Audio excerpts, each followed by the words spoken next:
It's so good to have all of our little arrows in the room.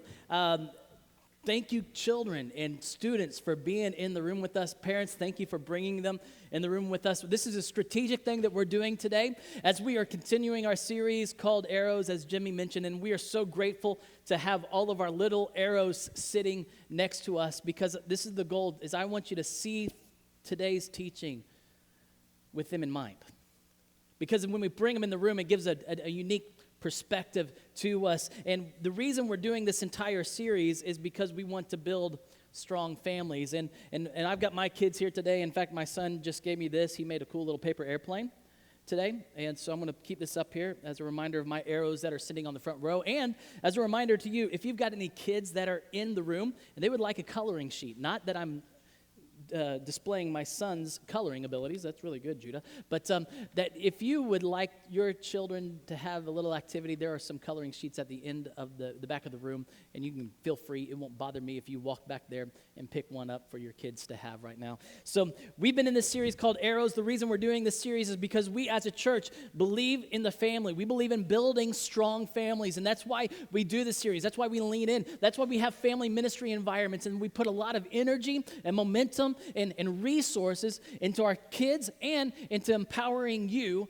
to parent and lead in your home. Because I believe the home is one of the most important places that we can communicate the value of a relationship with Jesus. And I believe that in our lives, in our lives in general, we live life at the edge of eternity. This is why we've been doing this series, is because we live life at the edge of eternity, that we realize that our life here on earth is but a breath, but what happens after we live our life on this earth is so important to our lives here, and we live at that edge. And not only do we live as individuals at the edge, but we raise our children at the edge of eternity. That we need to have this eternal perspective in mind. And as Christ followers, we're looking at what that eternal perspective leads us to, and we believe that it brings clarity and focus to our lives. And that's the series' big idea that we've been looking at. Write this in your notes to get us started today, that raising children with eternity in mind brings clarity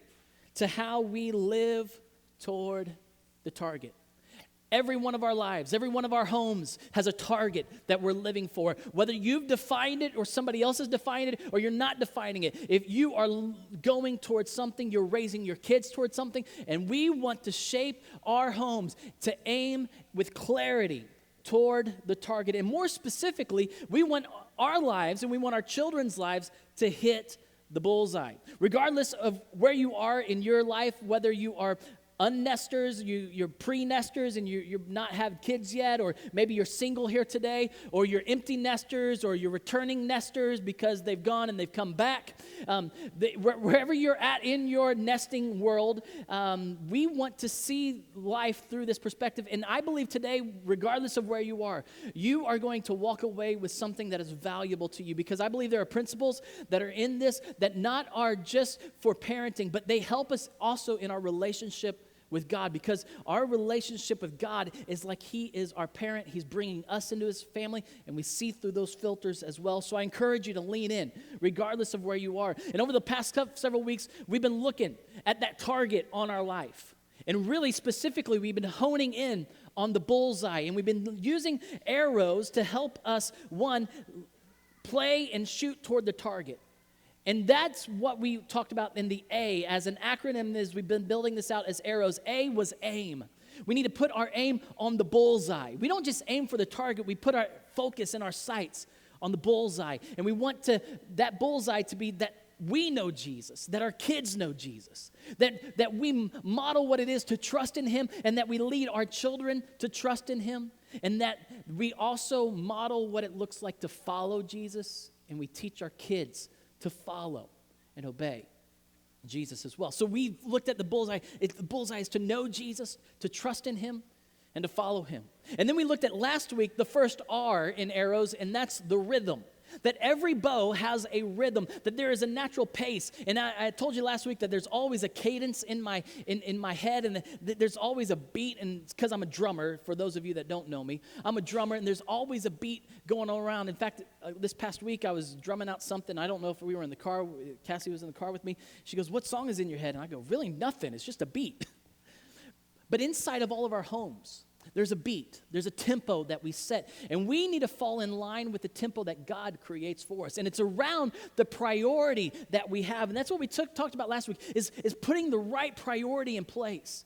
And we've looked at priorities in our life, and it's not about priorities, it's about the one priority, and it's not about what we do, because what we do is actually defined by the who that is the priority.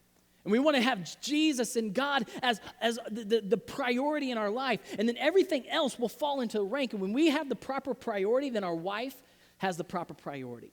And then the kids have the proper priority under our spouse. And then our family and our friends can find their priority under our kids. And when we all find our proper priority, then all those things that are important in our life find their rank. And last week, the big idea is that living in the rhythm that God intends for us is a discipline that leads to the life and the rest that God wants for us. And this week, the R is, write this in, release. Everybody say release. All our kids say it, release. Here's the point of release. We have to let them go.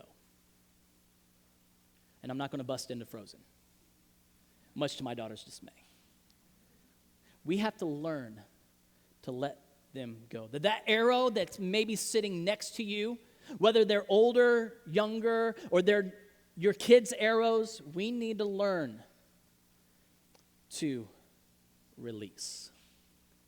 That this is the reason they're given to us, is to release. Let's look at this psalm that we've been looking at over the last couple of weeks. It's a psalm that King Solomon wrote, and we've got it recorded in this collection of psalms. And this was a psalm that the nation of Israel would recant and say time and time again, as they called it one of the psalms of ascent. And this is what that psalm says by the wisest man who has ever lived. He wrote this, and the nation of Israel has restated it for years, and we get to repeat it today and see it today. He says this: unless the Lord builds the house, the laborers build in vain. The builders labor in vain.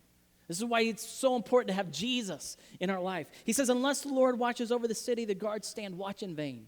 In vain you rise up early and stay up late, toiling for food to eat, for he grants sleep to those he loves. Children, underline this phrase right here. Children are a heritage from the Lord.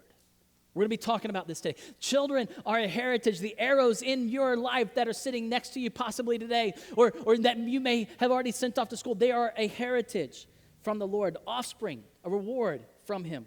Like arrows in the hands of a warrior are children born in one's youth. Blessed is the man whose quiver is full of them. They will not be put to shame when they contend with their opponents in court.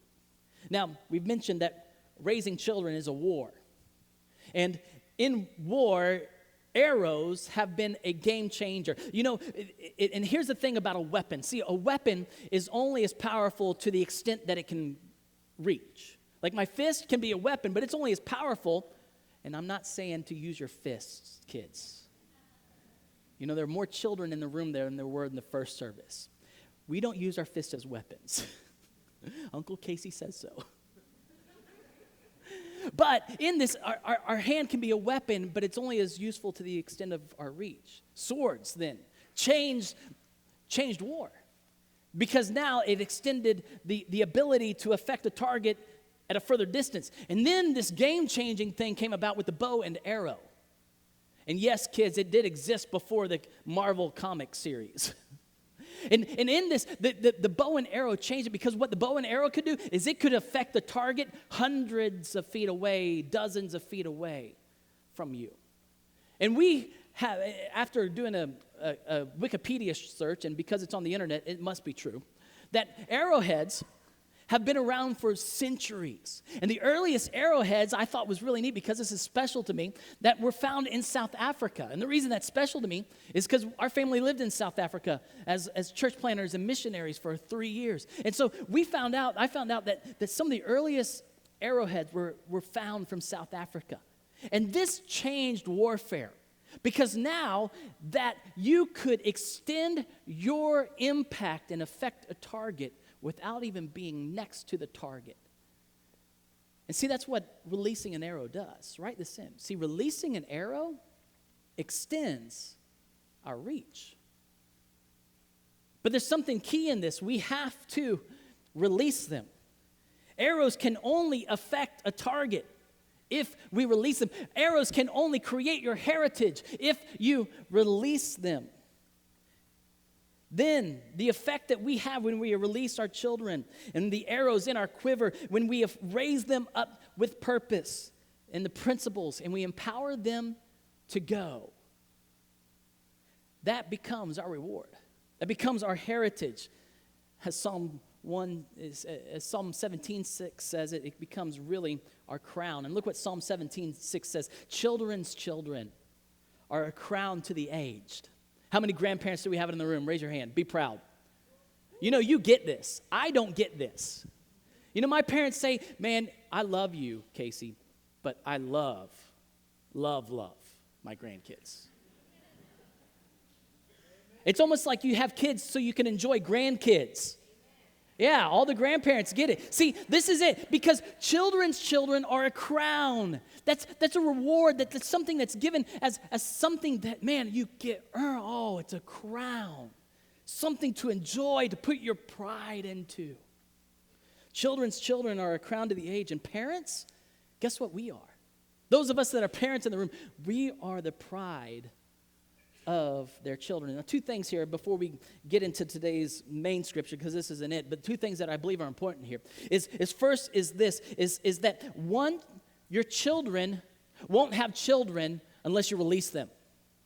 So if you ever want to experience the crown, the enjoyment that many of you here are experiencing, we've got to learn to release. And the second thing is that if we want our kids to be proud of us, that one day I want my 3 kids to be proud of Cassie and Daddy, and Mommy and Daddy, that when I want them to be proud of me. In order to get them to be proud of me, I've got to learn the art of release. And that takes effort. See, we can have all the equipment. All the equipment that a hunter has helps them with the release. See, you can have all the proper equipment to pull the string back. You can have the right things in place that make you look good. You can have all the gear on that makes you camouflage. But if you don't have a proper release, you'll never affect the target.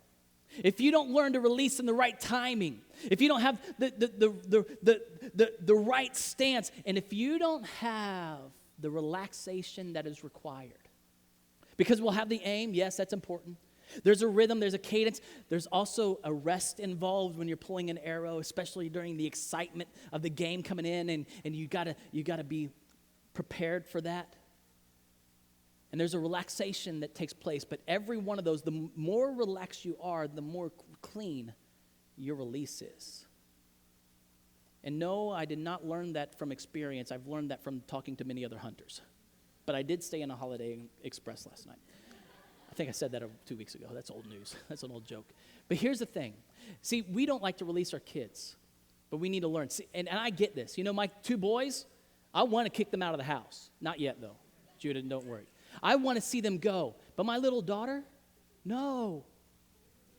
Genesis can stay with us forever.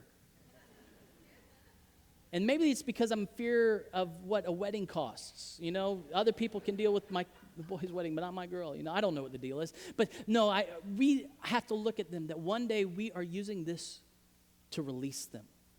That's why they're here. For me to relax and let them go. So how do we get to the point of letting them go? How do we get to the point of release? We need a plan. We need a training plan. And that's what Proverbs 22:6 says. Look at this with me. It says, train, and I want you to circle that word train because that's important to today's teaching. Train up a child in the way he should go. And it's not just for boys, this is for women too, boys and girls. Train up a child in the way he or she should go. Even when they are old, he will not depart from it. Train up a child in the way he should go. It's all about the release. It's all about the release. And training takes time, and it's a lot of hard work. And this is what we are responsible for as people who have children in our life. So write this in your notes as today's teaching big idea. If you have Sid the Science Kid, this is like our Sid the Science Kid big idea moment. So here it is. We train children to release them, then trust Jesus to oversee them. You and I, with children in our responsibility, regardless if they're actually in your home or if they are connected to you through a neighbor, you're an uncle or an aunt, you're a grandparent now, and whatever the case may be, you and I are privileged with this responsibility to train children, to release them, and then we have the responsibility to trust Jesus to oversee them. We prepare our kids for the release. And we train children to release them toward God's purpose. I think one of the problems in today's generation is too many parents aren't preparing their children for the future because they don't have the proper balance in their life. That we don't have the proper balance in our life because, write this in your notes, a proper balance, a proper release requires balance. And there are a couple things that I want to talk about that. See, on a bow, if these compound bows, they will have weights on them that are appropriate because it has to be in balance. In order to get a clean release and to affect the target and hit the bullseye, our lives need to be balanced. And a proper release requires a proper balance. And here are a couple things that I want to lean into today that we need to have a balance. First, we need a balance between protection and preparation. We need balance between protection and preparation. See, some of us, we lean on the overprotect our kids that when they walk out of our house to go play in the backyard, they look like the Michelin Man. And then we got others on the other extreme that we want them to experience everything. We want them we want to prepare them for everything, so we expose them to everything. And we want them to be prepared for this and this, and we don't let them be kids. And we use that extreme. See, there's a proper balance for your arrows. They're sitting next to you. There's a proper balance between the over-preparation and the over-protection. And there's another proper balance that we have to learn. There's a proper balance between restrictions and freedom. Between the things that we want to keep our kids from doing and the liberties that we need to introduce them to and let them have. See, we need to look less like Lansing Correctional Institution in the facility there, and more like the Kennedy Space Center. Both have high restrictions. Both you can't just get into. Both, both try to keep things out. And one, there are things that we need to keep out of our homes. And parents, there are some things that you need to keep out of your home. And there are things there, but the purpose of both of those places are totally different. Even though they have some of the same security measures, one keeps adults in, and the other one is a launch pad. And I want your homes to be a launch pad that releases these arrows out, that we can look at that. And you might go, Casey, but if I restrict my kids and I do all these rules, and man, my kids, or if I don't let them have fun, they'll never be happy. And sometimes I think our generation and my generation has failed at this, that our goal for our kids is happy children. I love what Kevin Lehman says so well that I put this in your notes. And if you're looking for someone to look into some further studies or ways to equip your family, Kevin Lehman is a great person to reference and to read some of his materials. He says this: an unhappy child is a healthy child. Students, I want you to listen to me. That your mom and dad, kids, college kids, your mom and dad's job is not to make life happy for you. It's to make you healthy. It's to make you healthy so you can be released. And sometimes they're going to do things that don't make you happy, but you know what it will do? It'll cause you to become healthy. And that's what we want. We want healthy kids that are on the aim and aiming for the bullseye to affect the target by which God has called them. So today I want to talk about 4 principles to train children to be released. 4 principles to train children to be released. See, we train children to release them, and then we got to trust Jesus to oversee them. And if any moment I offend some of you today, my goal is not to offend you. And you can, for those of you that might get offended, you can just say, hey, his oldest is just 7 years old. He doesn't know yet. That's fine. It's okay with me. But my goal is not to offend you. I want to equip you, empower you, and challenge you in these 4 principles.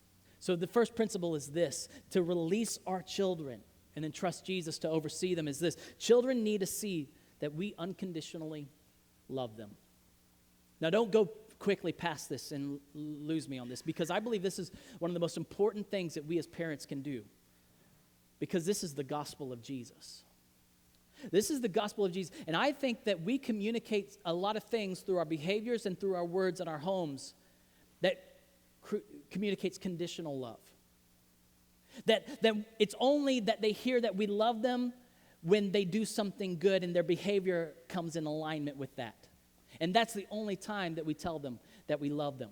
See, our love is not for our kids is not dependent upon their behavior. And that's the gospel of Jesus Christ, that God's love for you is not dependent upon your behavior. And aren't you so grateful for that?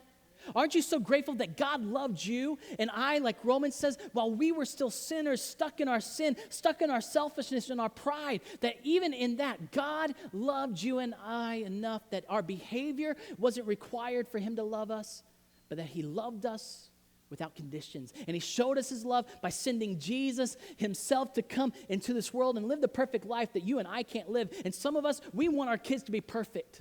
And in order for them to gain your value and for you to communicate love, you have to have them to be perfect. And they need to know that they are loved even though they're not perfect. This is the gospel that we respond to. And this is how we parent. That it's not through the love.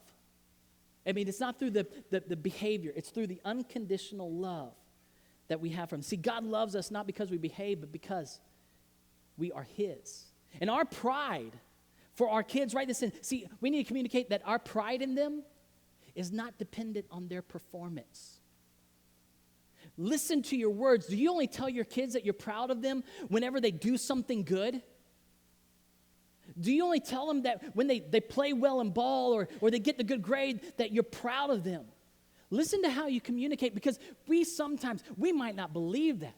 We need to communicate to our kids that we're proud of them regardless of their performance. One of the things that I do with our kids that helps me illustrate this to them is constantly 2 or 3 times a day possibly. But daily I'll look at my daughter. I'll say, you know why Daddy loves you? And she'll look at me and she'll tell me, because I'm your daughter. I know that. And I'll go, and never forget it.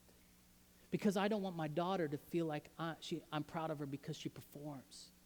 I want her identity to be in my love for her and God's love for her. I don't want my son to feel like he has to make all these perfect things in order for me to be proud of him.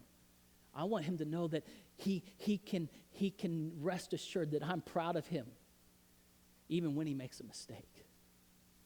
That's what I want my kids to know, and I want us to know that children need to know that we unconditionally love them, and our pride in them is not based on their performance. Number 2 is this: children need boundaries, not bumpers.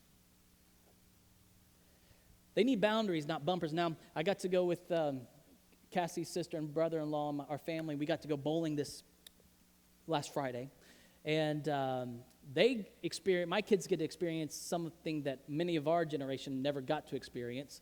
And that are those things that come up in the gutters, the bumpers. You know, I'm all about bumpers, but let's keep bumpers for bowling. Because I think what's happened is that's become a metaphor for life. We've eliminated a lot of the bumpers in a lot of the gutters in life by putting up bumpers. We put bumpers around activities. We put bumpers around their grades. And we have to have everybody hit the target. Everybody's got to get a pin down. And we've lost the natural consequences to the gutters in life. And in our world, we need boundaries. Yes, we need gutters, but we need to learn to bowl within the gutters, because if we don't remove the bumpers, then they're always going to be off target in their aim. We need to set boundaries for them, because write this in your notes, boundaries communicate love. Boundaries is a loving thing. When you put a boundary and a fence around a playground, that's the loving thing for the kids in the playground. We need to set limits for them. You need to set limits for your kids. Children, don't be mad at your parents for setting a limit on your video game playing. They do that because you need that. There should be limits on the activities that we allow our kids to do. If you tell them bedtimes in 5 minutes, man, that's a limit. That's great. We need limits because limits are a product of our love. And we need to not let the bumpers overrule our life and put bumpers on everything. Boundaries are what we need, yes. But it's okay that they hit the gutter. It is okay that they get and they don't hit the pins and they make a mistake and they learn. They will never get a strike every time, or they won't always hit the ball, and there are times that we strike out, to mix bowling and baseball metaphors together. See, children need limits. They don't always need helmets. And a lot of times in life, I think we err on the overprotection side instead of the preparation side. See, overprotection, I believe, can lead to the insecurities that develop in our kids. Insecurities that we don't intend for them to have, but we unintentionally guide them to because of the protective barriers we place. Tim Elmore is another person I'd encourage you to look up. Tim Elmore is his name. He tells a story in one of his podcasts that I've listened to over the past several years as he develops this younger generation, this millennial generation. In one of the stories, he talks about a intern who had just graduated college, and this millennial had just gone through this internship at this Fortune 500 company, and he was given an offer, a position, so he had to go through the interview process to take this position. And this HR director of this Fortune 500 company was telling the story to Tim Elmore about this. And as she was interviewing this guy and then offered him the job at the end of this interview, this gentleman that was older, out of college, has his degree, and off on his own, he looks at the HR director and says, "Great, now I appreciate the offer, but my parents would like to interview you now." To which my jaw dropped. And I was telling the story to a friend of mine or a couple friends of mine who are HR directors in our area around here, and they were saying, I totally believe that. See, what has happened is we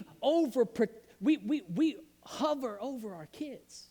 And we want to choose everything for them. And we want to make sure that they've got all the preparation they need. And we do all the work. And we get so involved. Instead of saying, hey, you know what? There's a gutter out there. You need to learn to make the wise choices.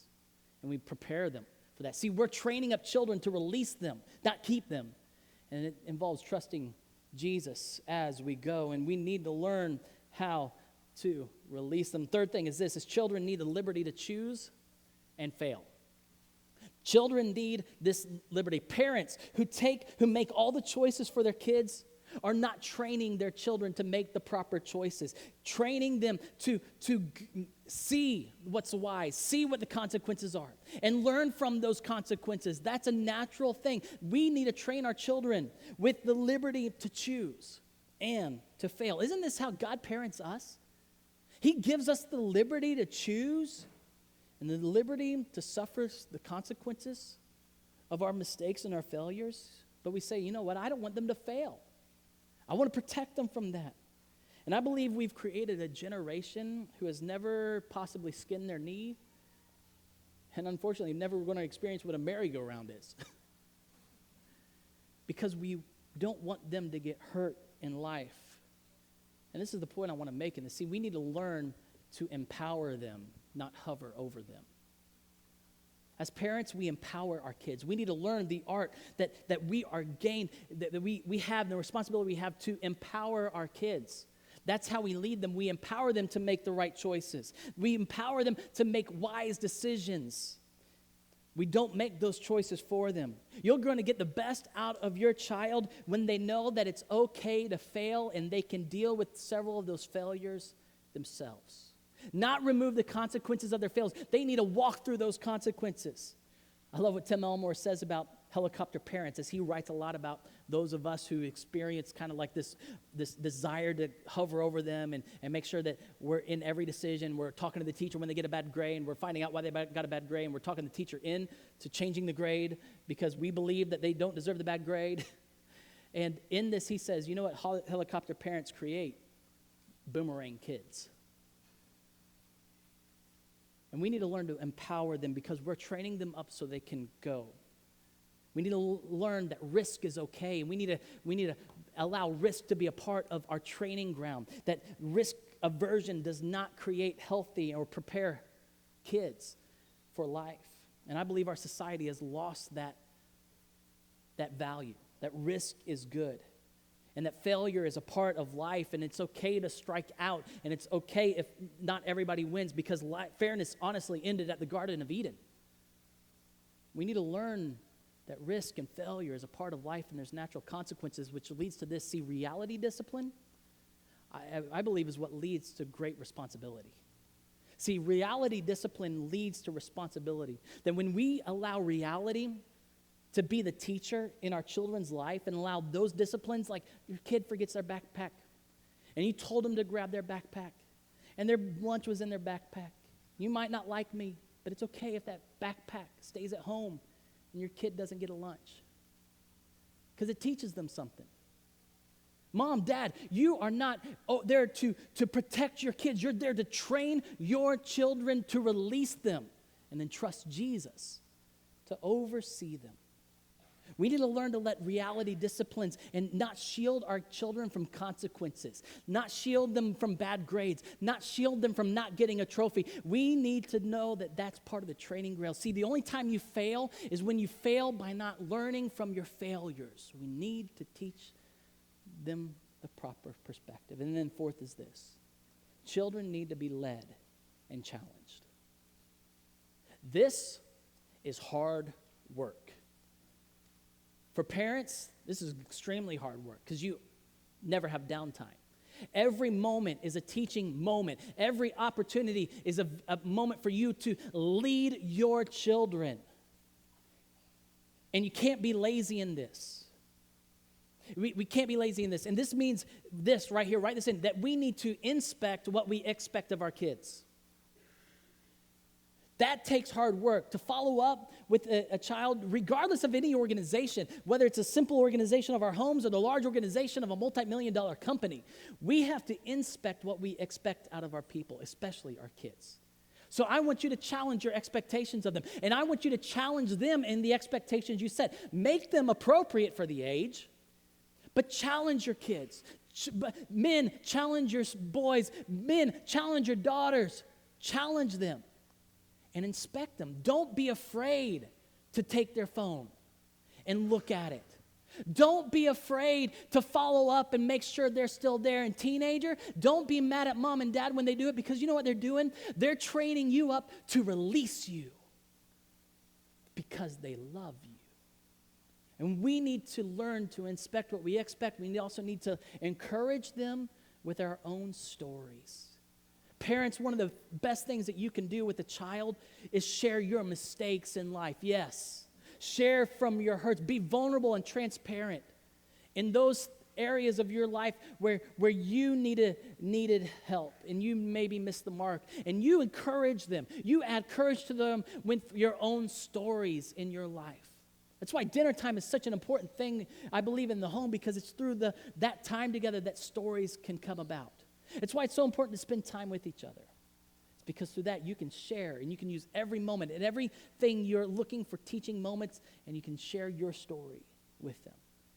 And then write this in. We need to train them to work hard. I believe there's an entitlement attitude in our generation today that we all can even acknowledge, even if we're guilty of it itself. And I believe one of the two antidotes to entitlement are, one, gratitude, and secondly, it's hard work. That our kids need to learn the value of earning something. That parents, don't give it to them. Let them earn it. Lead them to work for it. The best thing you can do is to equip your kids with the value of discipline and endurance. One of the things in our home that we say, Robinsons never give up. And it came and bit me in the tail a couple weeks ago when my son Judah says, hey, Casey, or Daddy, he doesn't call me Casey. Actually, he does sometimes. You do call me Casey sometimes, don't you? Yeah. He goes, I was building something and I wanted to give up. He goes, Dad, Robinsons don't give up. You're right, son. We don't give up. I want to give up. We need to teach endurance. We need to teach perseverance. And you know what this takes? See, training, that word train up a child is dedication. It's another word for dedicate. Training a child to be released, write this in, takes dedication and trust. And it's dedication on our part. I love reading in 1 Samuel about how Hannah presents Samuel to the Lord and dedicates him to the Lord. In Luke 2:22, we see the parents of Jesus, Mary and Joseph, come and present Jesus and dedicate him back to the Lord. What they're saying, we trust you in this. See, training a child, right, this starts by releasing them back to God for his purpose.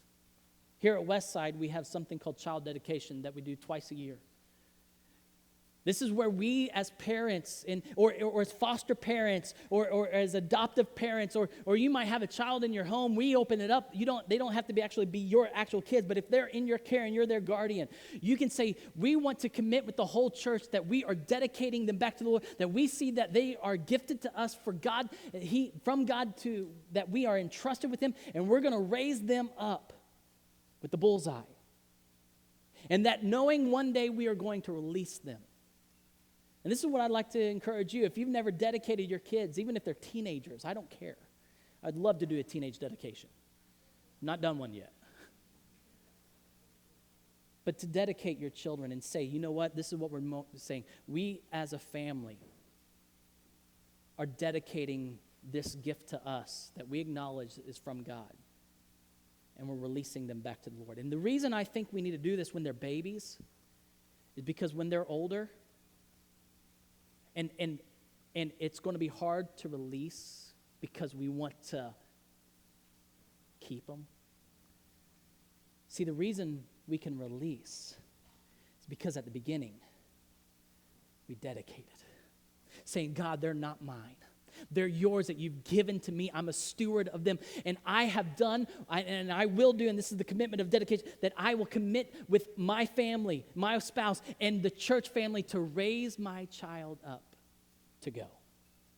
So maybe this is your next step. And I'd like to invite you to our child dedication, which is going to be in the services, all three services on September 24th. And I want you to come to a parent dedication class next week. You can sign up for that using the keyword that's on that insert at the bottom of the insert that's in your bulletin.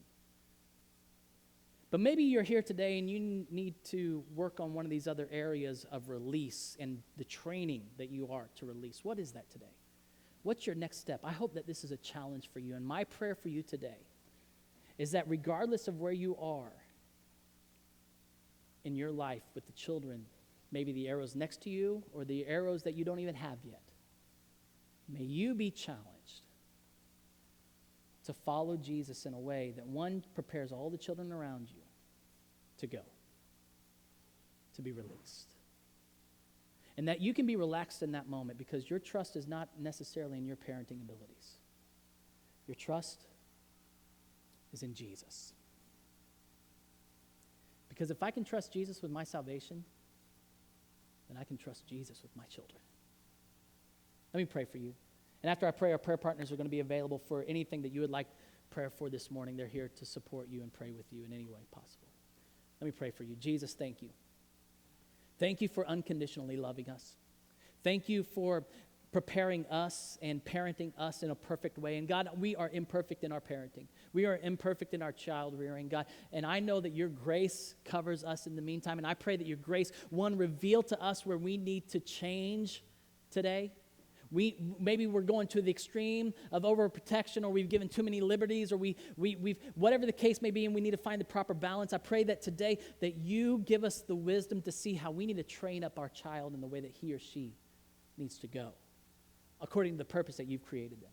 And Father, we ask that you give us the courage to work hard at it and teach them the principles that they need so they can follow you. And Jesus, the most important thing is we trust you with every one of our children, our arrows that are sitting with us today. In your name, Jesus, amen. God bless you, Westside. We'll see you next Sunday.